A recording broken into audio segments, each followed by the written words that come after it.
But the number one story today, I believe, is not going to be what happened on the field.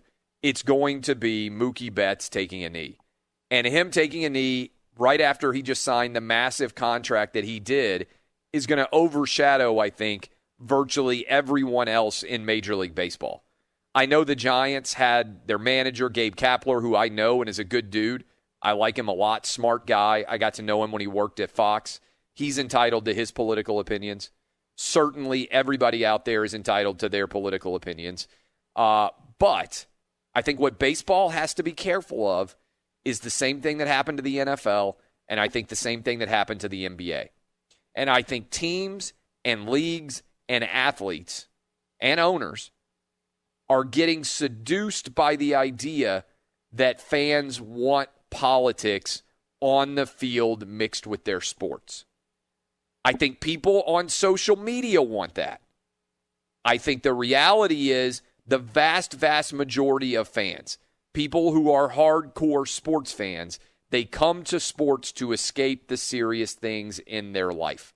And right now, we have so many serious things in life going on. People want sports to be an escape. That's what I believe. I'm pretty good at business. I've built some pretty good businesses. I got some pretty good audiences that follow me now. And that's because I have a pretty good sense for what people want. Now, some people out there will say, well, Clay, you'll talk politics on your show sometimes and how it intersects with sports, and that's true. But remember, I'm not in the business of having to appeal to every single person in the whole country. I'm in the opinion business. And when you're in the opinion business, it's impossible to appeal to everybody. Or else I would come on and I would say things like, you know what? I like pancakes.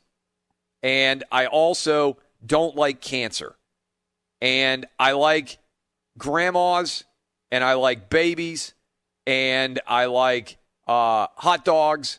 You know, I would come on and I would only say things that are wildly popular. Now, some of you are going to tweet me and say, I don't like hot dogs. I don't like babies. I don't like grandmas. Yeah, you're in the minority, right? You come on and you talk about things that only people like. It would be the lowest rated show in the history of mankind.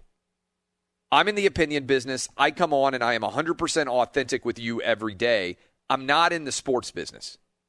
I'm in the opinion business. Now, sports is the focus of what we do, but ultimately it's opinion. And everything that surrounds the world of sports is opinion. And that's my job.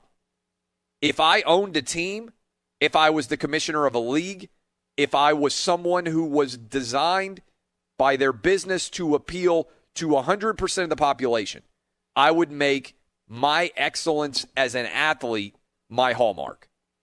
And so I think what is going to happen now is Major League Baseball is probably going to learn the lesson that the NFL did and that the NBA is soon to learn here, which is you alienate a substantial portion of your fans when you decide to make political statements on the field during games. Period. I don't care what they're for. And I've made this argument ever since Colin Kaepernick started it. And maybe the end result is going to end up being that there are no anthems before games anymore. And that's an interesting debate and an interesting discussion, because I think what's going to happen is instead of people talking about what happened in the games last night and baseball being back, people are going to have fun talking about Fauci's missed pitch, but that's fine because people don't really feel that strongly about it. And then people are going to feel really strongly about what Mookie Betts did.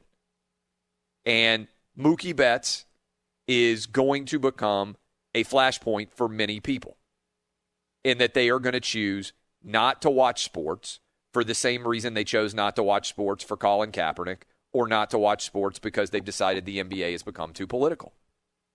And I think what is ultimately going to happen is Major League Baseball, the NFL, and the NBA in particular are going to recognize that their business suffers when they decide to embrace politics.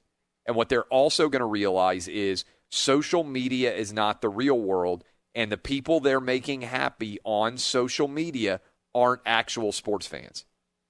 The people who protest surrounding Colin Kaepernick back in the day, they didn't watch the NFL. They didn't wake up and watch 12 hours of football all day. They were just political, and they used sports as the way to get to their political arguments. And I think this is going to be a mess. I really do. I think this is going to be a bad look for sports, and I think it's going to hurt their overall business. That's my thesis. I've had it for several years. I'm not bending on it. I'm convinced that's what's going to end up happening here.